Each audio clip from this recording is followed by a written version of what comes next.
नमस्कार.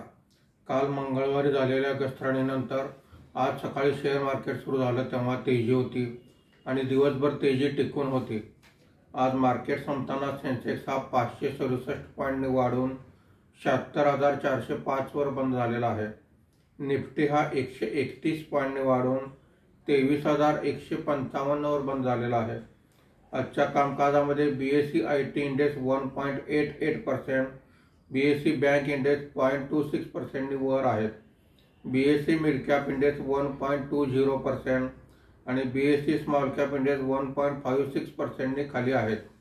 आजच्या कामकाजामध्ये निफ्टीमध्ये वाढलेले मुख्य शेअर्स पुढील प्रमाणे: विप्रो 3.60%, इन्फोसिस 3.10%, TCS 2.99%, टेक महिंद्रा 2.65% अशी वाढ आहे. आज निफ्टीमध्ये घसरलेले मुख्य शेअर्स पुढील प्रमाणे: Bharat electronics 3.10%, Tata Motors 2.37%, trend 1.93%, power grid 1.59% अशी घसरण आहे.